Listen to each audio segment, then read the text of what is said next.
Ever wondered the secret behind the perfect, crispy, succulent fried chicken? Today, we're unraveling the mystery with a recipe that's going to change your culinary game forever. So brace yourselves and let's dive straight into it. First things first, choose the right chicken. A whole chicken cut into 8 pieces works best. Now it's time to marinate. Take a large bowl and add 2 cups of buttermilk, a tablespoon of salt, a teaspoon of black pepper, and a teaspoon of garlic powder. Stir them together until well combined.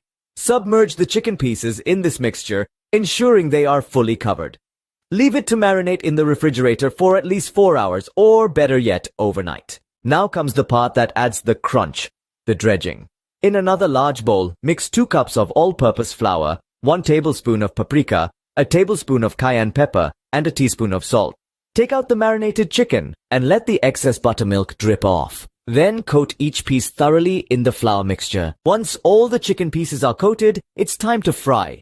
Heat about 3 inches of vegetable oil in a deep pan to approximately 350 degrees Fahrenheit. Carefully place the chicken pieces into the hot oil, but remember not to overcrowd the pan. Fry each side for about 10 to 12 minutes until the chicken turns a beautiful golden brown and the juices run clear. Use a slotted spoon to remove the chicken from the oil and place them on a wire rack to drain. While the chicken rests, let's make a dipping sauce.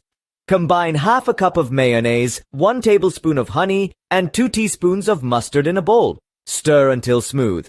And just like that, you have a simple yet delicious dipping sauce. So, there you have it, the ultimate fried chicken recipe. It starts with marinating chicken in a buttermilk mixture to tenderize it, followed by dredging it in a seasoned flour mix for that irresistible crunch. It gets fried till golden brown and served with a tangy dipping sauce.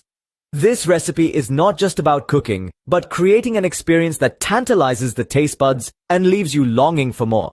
It's the perfect blend of crunch, succulence, and flavor that makes this fried chicken not just a dish, but a culinary masterpiece. Remember, the key to a great fried chicken lies in the marination and the temperature of the oil. Get these right, and you're well on your way to creating the perfect fried chicken. So next time you're in the mood for some comfort food, or want to impress your guests, give this recipe a shot. After all, nothing says home like the aroma of fried chicken wafting through the kitchen.